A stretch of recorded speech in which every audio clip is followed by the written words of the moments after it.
On the edge of a worn-out American town, down a road where the asphalt had long surrendered to cracks and weeds, sat an old trailer. It wasn't much.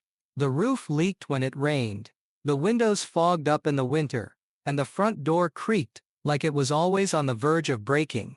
But inside, it was home. Because that's where David and Lori lived. And for over 12 years, they had shared everything: laughter, struggle, cold nights, and quiet dreams. David worked as a mechanic in a small auto shop.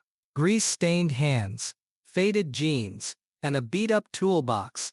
That was his uniform. He didn't mind it. Fixing things was something he understood.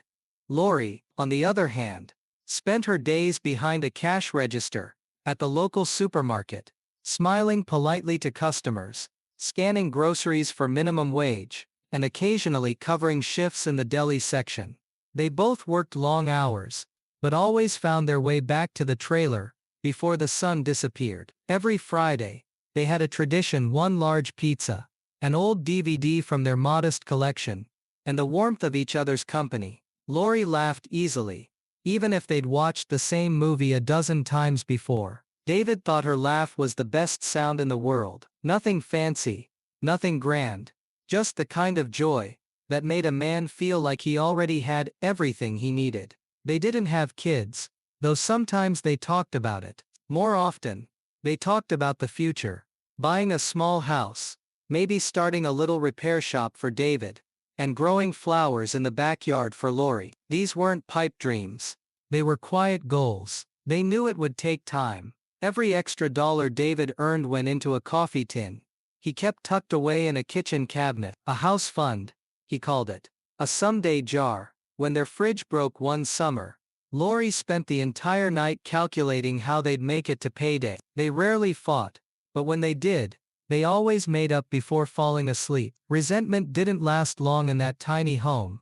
Not when it was built on the kind of love that didn't demand grand gestures, just honesty and effort. At Christmas, they exchanged small gifts: handmade shelves, discount toolkits, and second-hand scarves. Once, Lori spent 3 weeks secretly saving for a new wrench set David had been eyeing at the hardware store. His eyes lit up when he unwrapped it, and he hugged her like she had given him a Ferrari. David used to say, "We'll get there one day. Slowly, maybe, but together, we'll get there." And Lori always nodded, smiling. She believed in him truly. Neither of them knew that a ticket would change everything. A single piece of paper, a sudden fortune, and with it, a storm that neither love nor loyalty could fully survive.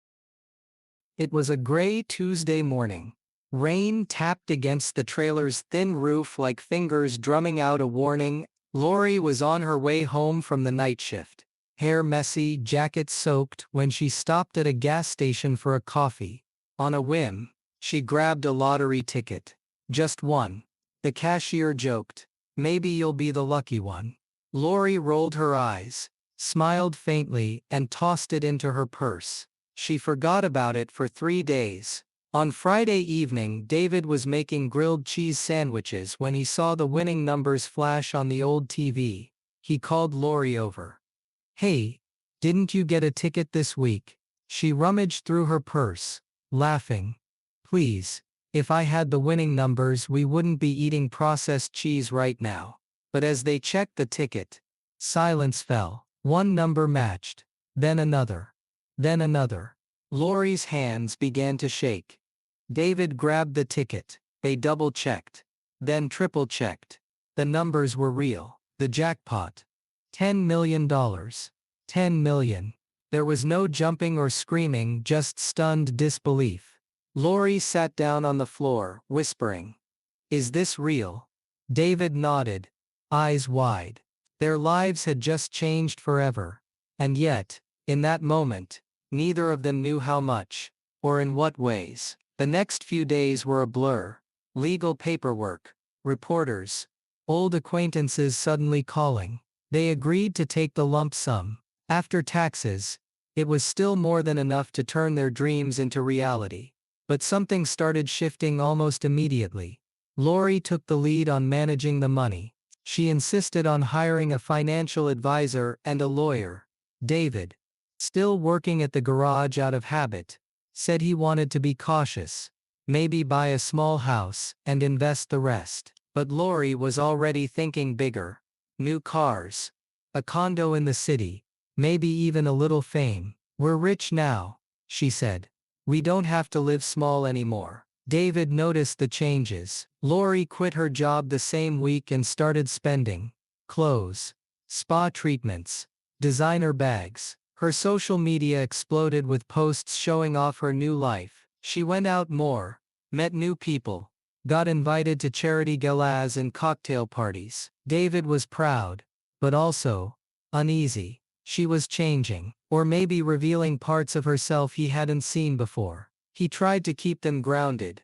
Let's wait on the big house. Maybe just move into a better neighborhood first. But Lori rolled her eyes. David, we're not poor anymore. We don't have to play it safe. Then came the arguments. Small at first. Then louder. About money. About goals. About how David still drove the old truck and didn't want to hire a maid. One night, after a particularly bitter fight, Lori said something that cut deeper than she realized. I didn't win the lottery to keep living your version of life. A week later, she asked for a divorce. David was blindsided. You're serious? He asked. She was. Dead serious. She offered him a settlement. It was generous. On paper. But the message was clear. She was moving on. And he wasn't coming with her. He packed his tools. His coffee tin of savings, now symbolic more than necessary, and left the trailer that had once been their dream. Alone. Lori, she stayed behind. In her brand new mansion. With her new friends. And her new identity as the small-town girl who hit it big. But money doesn't buy clarity. And it certainly doesn't guarantee that everything you touch will turn to gold. What Lori couldn't see yet was that her winning ticket had bought her a fast track to everything she thought she wanted, and a one-way ride away from everything that had truly mattered. At first, Lori thrived. She moved into a sleek modern home just outside the city. A gated community where no one asked where you came from. Only how much you spent. She replaced her entire wardrobe in one weekend. Designer shoes lined her custom-built walk-in closet.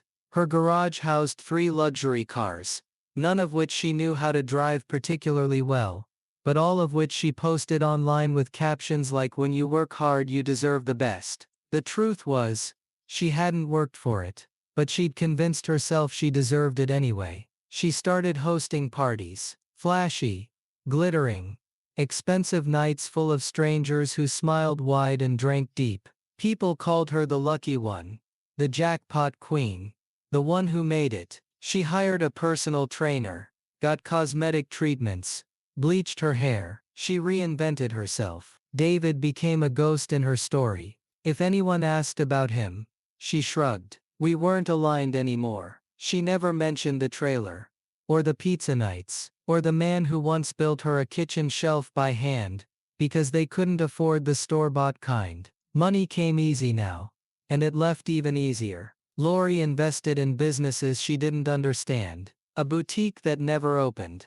A friend's cryptocurrency startup that vanished overnight. A wellness brand that promised returns but delivered only lawsuits. She loaned money to people who flattered her, then disappeared when the checks cleared. She took vacations she barely remembered and paid for renovations she never lived to see completed. The mansion felt less like a home, and more like a set. Somewhere between the second walk-in closet and the marble kitchen island, she started to feel hollow. But she didn't slow down. Instead she sped up. She dated casually. Mostly men younger than her. Drawn to the lifestyle. None of them stayed long. One stole from her. Another publicly humiliated her. When he was caught cheating with a friend, gossip sites had a field day. Her finances began to fray at the edges. Quietly at first. Credit card bills, maintenance costs, tax issues, a few unpaid fees that turned into liens. Her financial advisor left. Then the lawyer. Then the so-called friends. She started selling off jewelry. Then the boutique furniture. Then quietly one of the cars. But her pride didn't shrink with her bank account. She kept up appearances. She had to. People were still watching. Or so she thought. Behind the glamorous photos and the smile that never reached her eyes, Lori was unraveling. The parties stopped. The invitations dried up. And the mansion, once buzzing with noise, became a cold echo chamber. One day her electricity got cut off. She sat in the dark kitchen with an unopened bottle of wine, staring at her phone, scrolling through old photos. In one of them she was wearing a faded t-shirt, sitting beside David on the trailer steps. She looked younger, not in the cosmetic way, but in the way of someone who still believed life was something you built slowly, together, day by day. She hadn't spoken to David in years. She didn't even know where he was. All she knew was that somehow in the chase for more, she had ended up with less. And what Lori didn't know yet was that David had been building something too, quietly, without the spotlight, without the noise, but with purpose. And very soon their paths would cross again. After the divorce, David didn't spiral. He didn't rage or beg. He packed up what little he had, drove his rusted pickup to the outskirts of another town, and started over. He rented a small apartment above a mechanic's garage and took a job fixing engines for half what he used to earn. The place smelled like oil and sweat, and the nights were lonely. But David knew how to rebuild things, even if it was just his own life this time. While Lori had been throwing money at fast luxury, David had been paying attention. He'd watched wealthy people drive expensive cars into the shop and listened to them talk. He read about investments on old library computers. When he finally cashed Lori's divorce settlement, a fraction of her winnings, but still more money than he'd ever held at once, he didn't spend a dime for 6 months. Instead he learned. He enrolled in a free business course at the community college. He saved every dollar, ate cheap, fixed other people's cars at night, and slowly something began to take shape. A year after Lori left him, David opened a small garage of his own, just 2 bays, a dented vending machine, and a beat-up sign that read Carter Auto and Repair. It wasn't much, but it was his. He offered honest prices, and guaranteed his work. Word got around. Business grew. He hired a second mechanic, then a third. He bought better equipment. Customers lined up. People trusted him. By the 3rd year, he'd expanded into a larger building downtown, bought the property outright, and had a waiting list 2 weeks long. He invested carefully. A second garage, then a third. He didn't chase flash. He chased stability. Unlike Lori, David didn't announce his wins. There were no magazine interviews, no champagne toasts. He celebrated quietly, often, with just a new pair of work boots or a good meal. But he was happy. Genuinely, fully happy. He started mentoring at a local youth center, teaching troubled teens how to fix cars. One of them, a kid named Marcus, reminded him of himself at that age, angry, broke, and unsure where he belonged. David gave him a job, then helped him apply to college. He didn't talk much about the lottery. Most people assumed he was just a hard-working man who'd made smart moves, and that suited him fine. But sometimes, on late nights, he'd remember Lori, not with bitterness, but with something closer to sadness. She had always wanted more. He just wished she had known what more really looked like. One evening, 5 years after the win, David sat in his office reviewing invoices when a headline caught his eye on a local news site. Local lottery winner forced to sell mansion amid financial collapse. The photo was blurry, but it was unmistakably her. Lori. Hair darker now, features drawn. She looked tired. The story was short, just a few paragraphs. Bankruptcy. Liquidation. A pending lawsuit from a failed investment firm. No mention of David. No hint of who she used to be before the jackpot. He stared at the screen for a long time, then closed the tab. The past was the past. But fate, doesn't always keep things separate for long. Because 2 weeks later, on a rainy Tuesday morning not unlike the one when she first bought that ticket, Lori walked through the doors of Carter Auto and Repair. And when David looked up from behind the counter, neither of them spoke. Not yet. The door chimed softly, as Lori stepped inside. She hadn't even meant to come there. Her car had sputtered to a stop just down the road.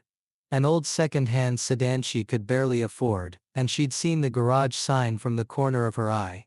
Out of habit, she turned in. Out of desperation, she stayed. She was soaked from the rain, hair clinging to her face, her coat too thin for the cold. The reception area was warm, smelled faintly of rubber and coffee.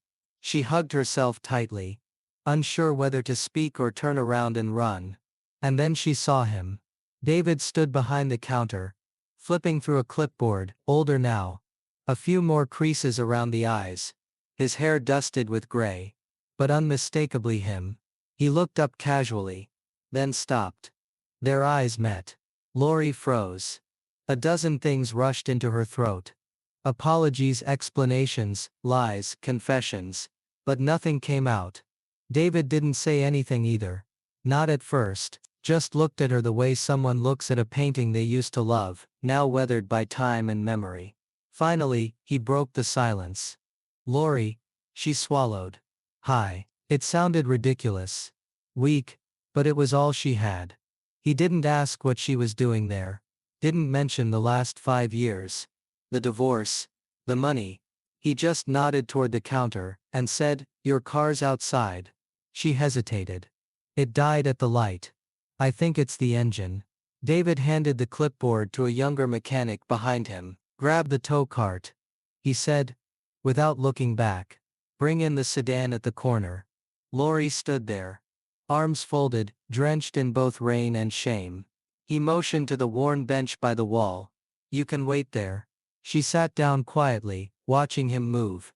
Efficient, calm, respected. A man who built something from nothing. A man she had left behind in the dust of her jackpot dreams. A man who didn't seem to hate her. While they inspected the car, she glanced around. Framed certificates on the wall. Photos of employees. A community award for youth mentorship. A plaque that read, "Locally owned since 2019. Everything here was real. Earned." The opposite of what she'd chased. When David returned, he wiped his hands on a rag and said, "Timing belt's shot. Radiator's cracked too. Gonna take a few days." Lori nodded slowly. "I don't have a lot to pay for it." He raised an eyebrow, but said nothing. Then she added, almost whispering, "I don't have much of anything left." There it was. The truth. David looked at her for a long time, as if searching for some trace of the woman he used to know. Maybe she was still in there, beneath the ruin and regret. Maybe not. Finally, he said, "We'll figure it out." Tears welled in her eyes. "Why would you help me?" He shrugged. "Because I'm not like you, Lori." The words stung. Not cruel. Not shouted. But honest. And that made them hurt more. "I'm not here to ask for anything," she said quickly. "I'm not trying to come back into your life." David nodded. "I know." A long pause settled between them. Then he gestured toward the office door. "Come in. You look cold." She followed him in. Not as a wife. Not as a partner. Not even as a friend. Just as a woman with nowhere else to go. And maybe, just maybe, that was the first real step she'd taken in years. Inside the small office, the hum of the heater filled the silence. David poured her a cup of coffee from the machine in the corner, handed it over without ceremony, then sat down behind the desk. Lori cradled the cup, letting the warmth seep into her shaking hands. She looked around. Neat, modest, nothing extravagant. Just like David. Always practical. Always grounded. She took a breath. "You look good, David." He didn't respond. Just studied her face for a moment. Her features were sharper now, worn by time and mistakes. But her eyes, those were the same. "A storm behind blue," she added. "I saw the article. About me. I guess the whole town knows." David finally spoke. "People talk. Doesn't mean they know anything." She smiled faintly. "Still defending me?" "No," he said calmly. "Just don't think kicking someone when they're down fixes anything. That quiet decency. It stung more than anger ever could." Lori sipped the coffee. "I spent everything. Every dollar. I thought I was investing. Thought I was buying happiness. But it all turned into smoke." David didn't interrupt. I bought a house I couldn't manage, trusted people who lied, and ignored the ones who told me to slow down. She continued. And when the money was gone, so was everyone else. Her voice cracked. Except you. You stayed gone. He nodded. You made that choice. I did. She admitted. And I thought I'd never regret it. But I do. Not because I lost the money, but because I lost the only real thing I had. Silence again. Then David said. You didn't lose me because of the money. Lori, you lost me when you decided I wasn't enough. Her eyes welled but she blinked quickly, refusing to let the tears fall. He continued. I'm not angry anymore. But I'm not the man you left, and you're not the woman I married. She nodded. I don't expect anything. I just didn't know where else to go. For the first time, his expression softened. You have a place to stay. She hesitated. A motel room. Just for a couple nights. After that, David stood up. I know someone who runs a shelter. It's not much, but they help people get back on their feet. I can make a call. Lori opened her mouth. Maybe to argue. Maybe to beg for more. But she saw it in his eyes. Kindness. But not an invitation. Mercy. But not romance. He didn't hate her. But he didn't need her. She nodded. Thank you. He made the call. Arranged everything. Gave her a ride in the company truck. Dropped her off at a quiet facility near the edge of town. A converted church. Warm lights in the windows. People who smiled without judgment. Before she got out, she turned to him. I know I don't deserve it. But thank you, David, for not slamming the door. He gave a small nod. Just start over. The right way this time. She stepped out into the evening cold. And he drove off without looking back. Inside, Lori sat on a bunk bed, staring at the ceiling. She had nothing but a duffel bag, and a heart full of regret. But for the first time in years, she also had a beginning. And far away, back at the garage, David locked up for the night. He looked around at everything he had built. Not from luck, but from loss, resilience, and quiet determination. They were two lives that had collided, broken apart, and somehow brushed again. Not to start over, but to finish differently. Years passed. Lori never returned to her old life of luxury. She worked small jobs, volunteered at the shelter, and slowly rebuilt her dignity. Not through riches, but through humility and hard work. The lessons she had learned the hard way stayed with her. Money could vanish overnight, but character was something earned every day. David's business flourished. Carter Auto and Repair became a respected name in the community.